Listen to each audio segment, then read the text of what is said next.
आज का हमारा टॉपिक है न्यूक्लिक एसिड। इस लेक्चर की चेकलिस्ट है।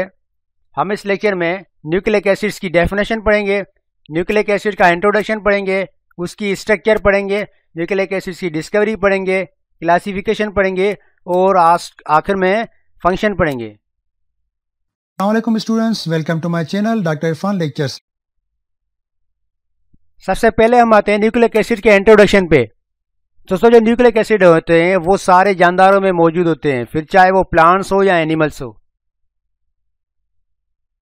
जो न्यूक्लिक एसिड होते हैं वो जिन एलिमेंट्स का बना होता है वो है carbon, hydrogen, oxygen, nitrogen, phosphorus और सल्फर। अब हम आते हैं न्यूक्लिक एसिड्स की डिस्कवरी पे कि न्यूक्लिक एसिड्स किस तरह डिस्कवर हुए। दोस्तों, सबसे पहले 1861 में एक साइंटिस्ट था, उसने न्यूक्लिक एसिड को आइसोलेट किया था। उस साइंटिस्ट का नाम था फ्रेडरिच मीशर। इसने न्यूक्लिक एसिड को आइसोलेट किया था फ्रॉम द पस सेल्स। फिर इसने उसका नाम रखा था न्यूक्लियन। लेकिन बाद में पता चला कि न्यूक्लियन की प्रॉपर्टीज एसिडिक हैं और जब इसकी प्रॉपर्टीज एसिड की तरह हैं, इसीलिए इसका नाम तब्दील करके न्यूक्लिक एसिड रख लिया गया और इस तरह न्यूक्लिक एसिड की डिस्कवरी हो गई। अब हम आते हैं न्यूक्लिक एसिड की स्ट्रक्चर पे। दोस्तों, जो न्यूक्लिक एसिड होता है वो बना होता है न्यूक्लियोटाइड्स का, और न्यूक्लियोटाइड से न्यूक्लिक एसिड्स के मोनोमर्स होते हैं। बिल्कुल इसी तरह जैसे मैं प्रोटीन, लिपिड और कार्बोहाइड्रेट के मोनोमर पीछे पढ़ा चुका हूं कि कौन से होते हैं, लिपिड के अमाइनो एसिड होते हैं। अब हम आते हैं कि जो न्यूक्लियोटाइड्स होता है ना, जो मिलकर बनता है न्यूक्लिक एसिड, वो खुद बना होता है न्यूक्लियोसाइड्स और फास्फोरिक एसिड का।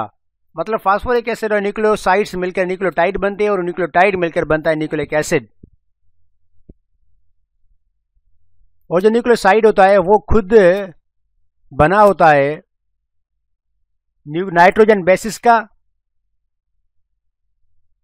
और फास्फोरिक एसिड का, यानी कि फास्फेट शुगर। दोस्तों, जो नाइट्रोजन बेस होता है वो और राइबोस शुगर दो, और तीसरा फास्फोरिक एसिड, ये तीनों मिलकर बनता है न्यूक्लियोटाइड, अगर शॉर्ट में बताऊं।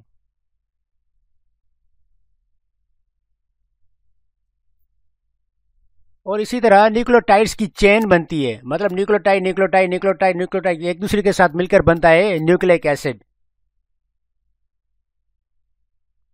तो इस तरह न्यूक्लिक एसिड की स्ट्रक्चर बनती है।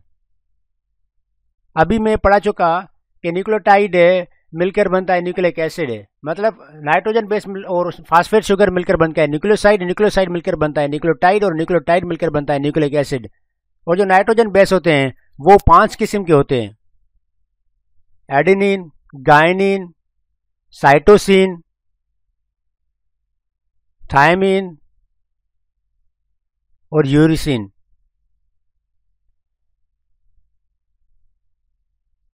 दोस्तों, जो एडेनिन, गायनिन और साइटोसिन होते हैं ये तीनों नाइट्रोजन बेसिस है, डीएनए में भी मौजूद होते हैं और आरएनए में भी मौजूद होते हैं।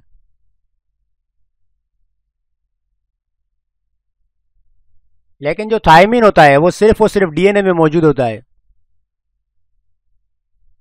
और यूरेसिल सिर्फ और सिर्फ आरएनए में मौजूद होता है। ये 5 किस्म के नाइट्रोजन बेसिस मौजूद होते हैं न्यूक्लिक एसिड में। अब हम आते हैं कि डीएनए और आरएनए में क्या डिफरेंस है।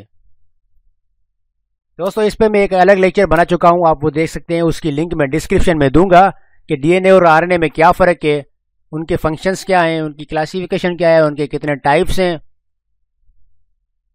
अब हम आते हैं न्यूक्लिक एसिड्स की क्लासिफिकेशन पे। सबसे पहली क्लासिफिकेशन है न्यूक्लियोटाइड्स, मोनोन्यूक्लियोटाइड्स पहली क्लासिफिकेशन है। उसके बाद दूसरी क्लासिफिकेशन है डाइन्यूक्लियोटाइड्स। तीसरी क्लासिफिकेशन है पॉलीन्यूक्लियोटाइड्स।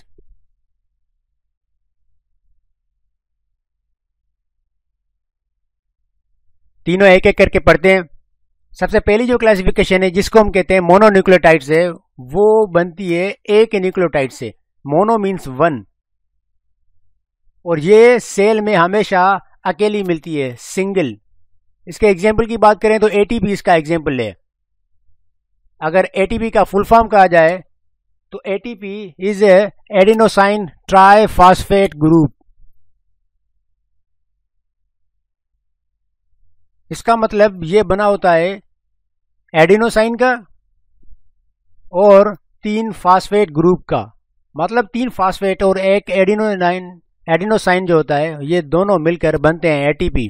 और एडिनोसाइन बता चुका हूं कि एक नाइट्रोजन बेस है। एटीपी है क्या? ATP is energy rich molecule. ये एनर्जी का मॉलिक्यूल होता है, इसीलिए हम इसको एनर्जी करेंसी भी कहते हैं। मतलब हमारी बॉडी में जो भी फंक्शन होता है उसके लिए एनर्जी चाहिए होती है, वो एनर्जी करेंसी एटीपी होती है। बिल्कुल इसी तरह जिस तरह हम आम जिंदगी में पैसे देकर कोई भी चीज खरीदते हैं, तो बॉडी में कुछ भी खरीदने के लिए एनर्जी करेंसी चाहिए और वो है एटीपी। अब एटीपी कैसे बनती है?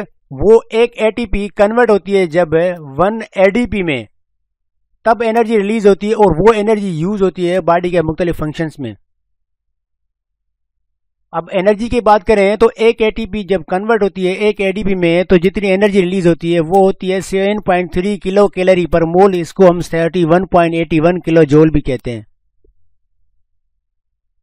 अब हम आते हैं न्यूक्लिक एसिड्स की दूसरी क्लासिफिकेशन पे, डाई न्यूक्लियोटाइड से। Di means 2 and nucleotide means nucleotide. 2 nucleotide मिलते हैं तो बनता है डाई न्यूक्लियोटाइड। इसका एग्जाम्पल है एनएडी। एनएडी का फुल फॉर्म है निकोटीनामाइड डाई न्यूक्लियोटाइड।